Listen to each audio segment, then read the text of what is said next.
Trump is ranting about the Jews, and the Jews, they are not defending Israel, and they use this and they use that, and the Jews do not defend him, and the Jews do not defend the United States of America.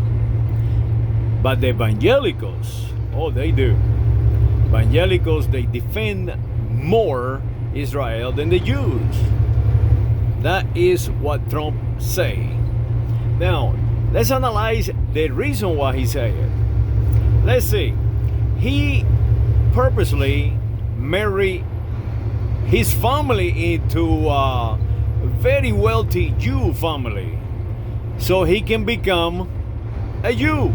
So half of his family is a Jew from Judea. Well, not from Judea. They are from Europe, but their ancestry is from Philistine, if you will. Why he's saying all this about the Jews? Because he's not talking about the Jews. He's talking about the evangelicals, and that is a strategy, a very utilized strategy. And they teach this in every military school that I ever understood. And it is very simple. Praise will help you. Praise will help you. So if you praise somebody, that person will associate with you, will accept you. Especially if it's a group. Because if you can convince a few of the leaders, and those leaders will appreciate you, will understand you, those leaders will communicate that to the rest of their domain, if you will. So that is exactly what Trump is doing. He have nothing to do with the Jew. He can care less about the Jew. The majority are the United States of America, white American English, conditioned evangelicals. This is people that born Romans, and now they are evangelicals. They have been brainwashed, conditioned, and that is the key. The key is if you can control this section of the population, they will help you in the United States of America. So, how you make somebody feel good? Well, you tell them how good they are. So that is exactly what he's doing. He's saying the Jews are not good, but you are. You evangelicals, you are protecting Israel. You are protecting God. You are protecting God, and that is the key. I am a God. I am a protector of God, and you are a defender and a follower of God. You fear God. The Jews, they do not fear you God, so they don't fear. They do not support Israel. They do not support me. And of course, he knows that pretty much all the Jews are conditioned to be Democrats. I mean, all my friends, they are Jews. They all believe they are Democrats. They are part of the Democratic Party. Remember, it is a belief. It's a human condition. These people, they do not believe. They do not belong in any party, but in their mind they do. And that is what Trump is doing. He understands this perfectly. It is a strategy. My friends, there is some friends of mine. They believe that they are Latins, and they born in the island of Puerto Rico with French names. So understand what I'm saying. And they believe they are Republicans, and they have never been to a meeting of a city council or any Republican Party meeting, and they so broke they have no money to give to any party, and they just live this fantasy, and they spend 20 years in the military, and they believe they belong to a Republican Party, but they don't. And they tell you, I am a Republican, and I say, really, when the last time? Let me ask you something. Who is the leader of your county Republican Party? And they have no idea because they have never been to a meeting of any party, not just the Republican Party. So that is what Trump is doing. He knows the Jews are already conditioned to be against him, so let's throw them under the bus. To me, that is a brilliant strategy, if you don't mind saying. And I do not like Trump. I don't like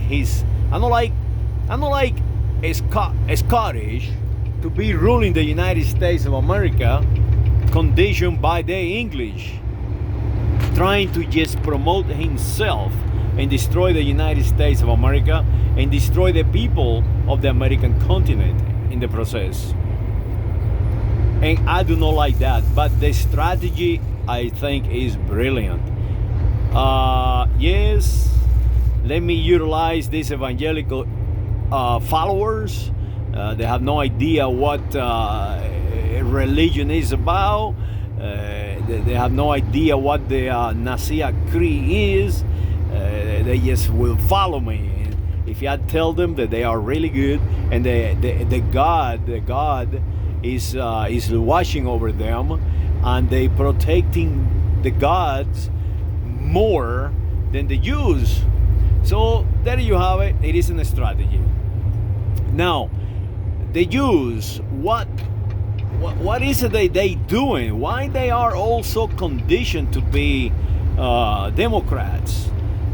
Well, during World War II, at the end of World War II, they came over, and I learned this from my friends, especially my friend Martin Marlowe. My friend, they flew fighter planes during the Korean War. I mean, this is heroes of the United States of America. My friend told me, I am a Democrat because when I arrived in New York, the Democrat helped us to establish our lives, and they helped me, and we got together with that idea of democracy, and we learned the United States of America during the post-war time, and the Democratic Party was big time strong in New York, and that is why I am a Democrat. And he's a good example, my friend. In peace, his rest. He passed away. He is a Jew from Russia, from Poland, from that part of the world, Lithuania, and that's where his family is from. Arrived here, a European Jew, and become a United States of America national, a citizen of the United States of America, fought for this country, got shut down over Korea and become a prisoner, and to this, until his death, he was a Democrat, and he understood the mechanism. And that is what happened to the Jews. They do not defend. They do not move away from rationalization. They just get tied up in what they have learned, and they will not move to any other place. They are locked, and that is a natural human behavior, and Trump knows it. Let me tell you a personal story, so you see how they so locked into their ways.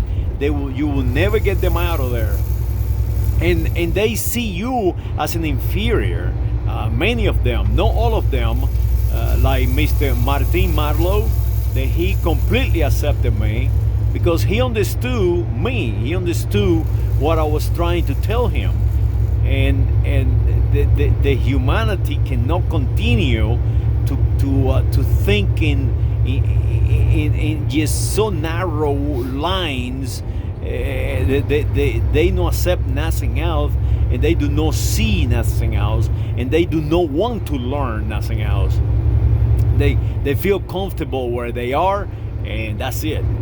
And the Jews, the population of Jews on evangelicals is a typical example.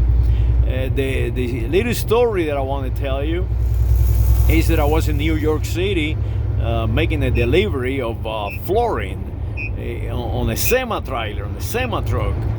And I end up in New York City early in the morning because I understood the traffic. There's plenty of traffic up there.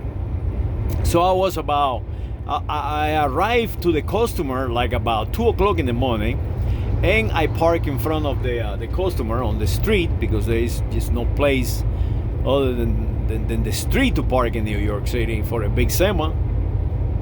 And I start eating breakfast, my breakfast or my dinner, sitting on my sleeper on the cab. And as I was eating my meal, I was sitting on the bunk, looking outside. I can see around the truck completely except the back. And I see a fellow on the bicycle arriving, throwing the bicycle on the ground, on the floor, on the sidewalk in front of the building, and climb on the trailer. So of course, I say, oh no, they're going to steal from my stuff. So I got out of the cab very, very slowly, and I went around on the bottom of the trailer, and I come up from the bottom of the trailer. The man never saw me, and I thought to myself, my strategy was I was formulating a strategy to deal with this, and I decided that if he touches some of my stuff, if he start removing my stuff, then I will intervene. And if he removes some of the load or the cargo, I will not, because the cargo was not mine. The cargo is insured. And that is exactly what I did.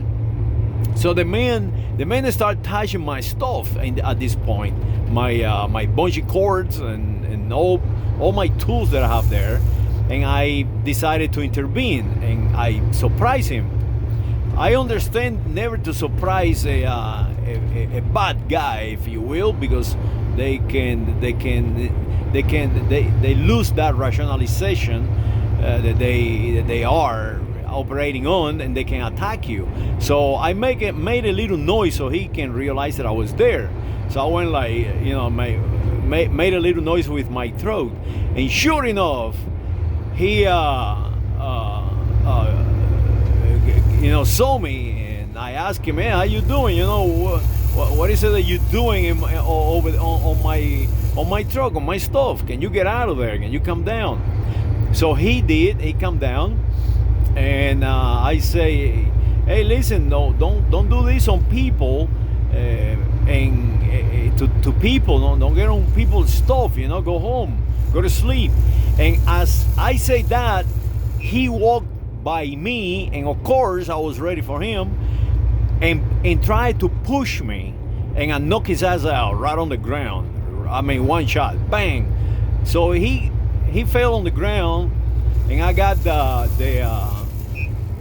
bicycle, his bicycle, and I tossed it on the middle of the road to make sure that he have to go out there and get it, to get away from me, to escape, because I was not planning to leave my ground. And when he got out, I was ready for him again, and I told him, "Hey, listen, I already knocked you out once.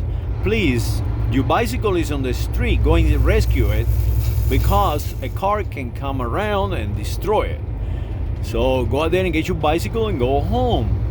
So apparently he realized that I was a little too tough for his skin. So he got on his bicycle and left. About 7 a.m., the customer showed up and told me to leave. And I say, I have this delivery for you. What is the reason that you don't want to receive it? And the man say, "You attack my son." you know. And now I say, "Oh no, I just knock out the son of the owner of the freaking business." So of course, I know the law. I know that I was not in the wrong. I know that I was defending myself, and and they were Jews. And they treat me like a second-class citizen. They told me names because I told them that I would not leave. That I was in a public space, and I would not leave. And I called my dispatcher, my boss, and I told him what happened. And they also told me not to leave. And about 4 or 5 hours later, after receiving all kind of attacks from all the workers, running around the trailer and doing all kind of crazy things, finally the same man came out and say, "Hey, we are going to unload you. We are going to remove you load. We are going to receive you load."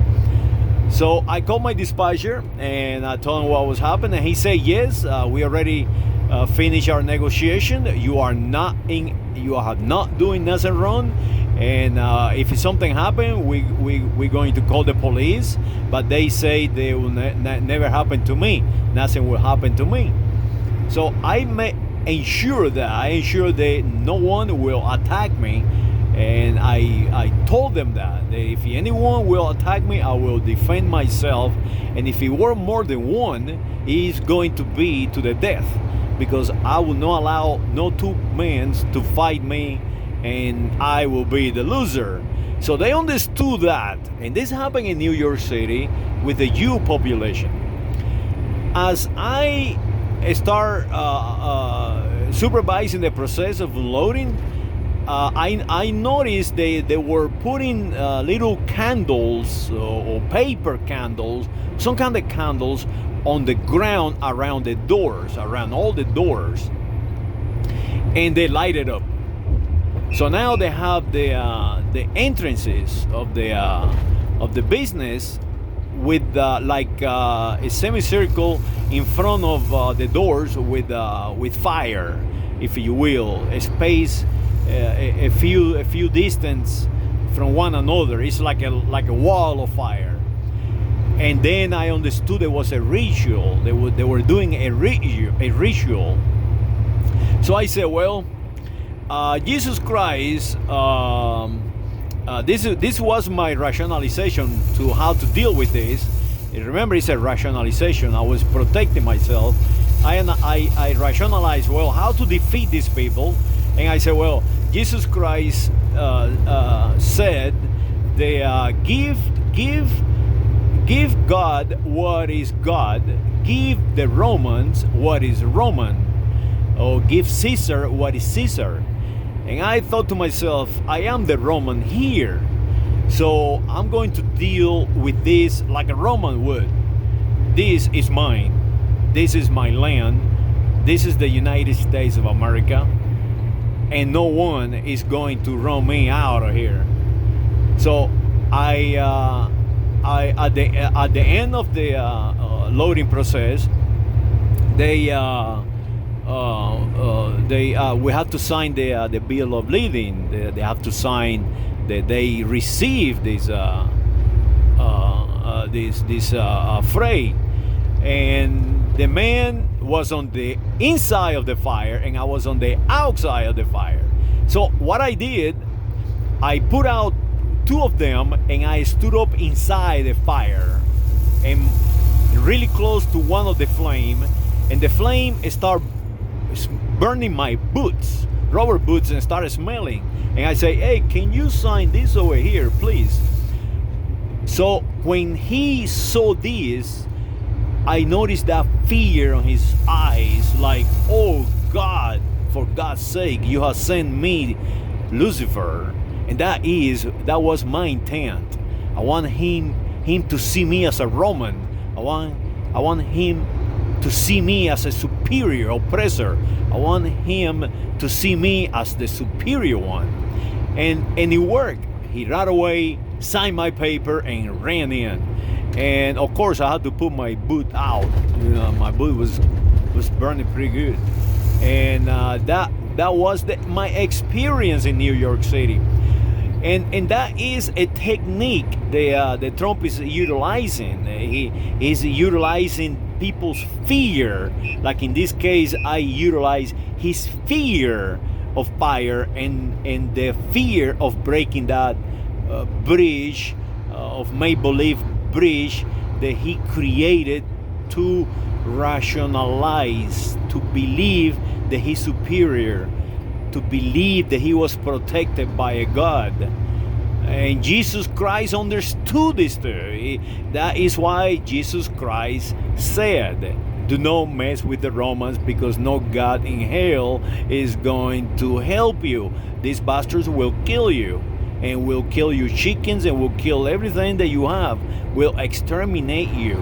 And that is the problem with Judea, the people of Judea and the people in Europe.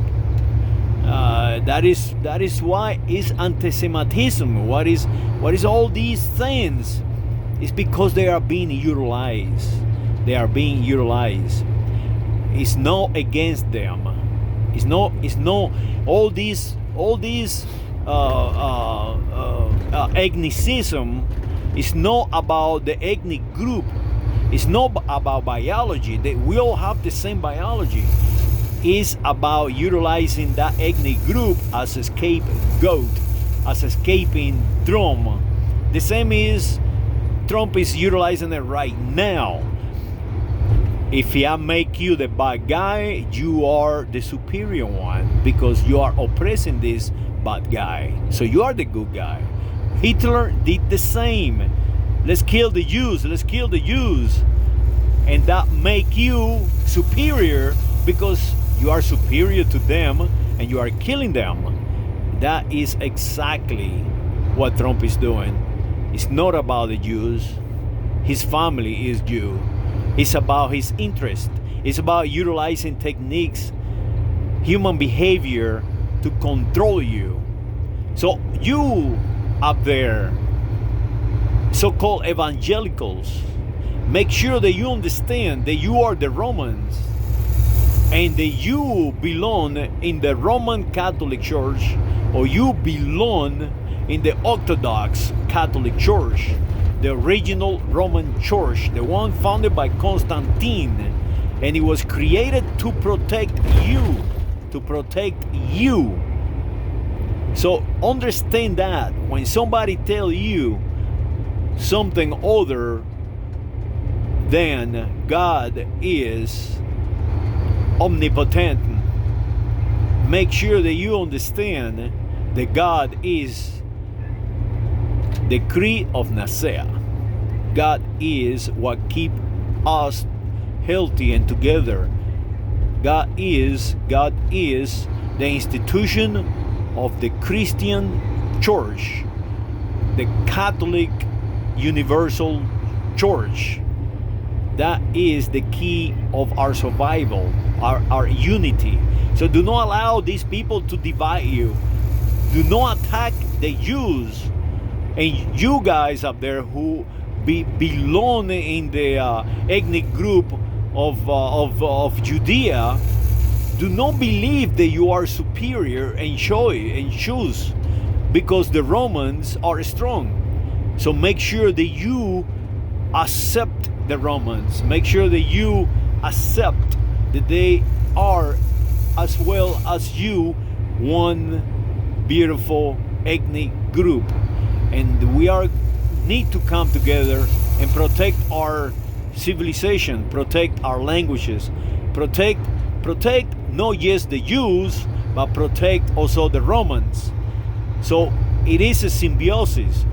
You must protect me in the name of the gods, and I must protect you in the name of the gods. It is that simple. There is no reason for us to kill each other because some asshole like Mr. Trump is trying to utilize technique to make you and I different, to make you and I an enemy. In the spirit of Martin Marlowe, a hero of the United States of America, please accept your reality, accept nature. We need one another. We cannot survive without each other. Merry Christmas, Happy Hanukkah, and may all the gods live forever. It doesn't matter which one you believe in, all of them. Saludos.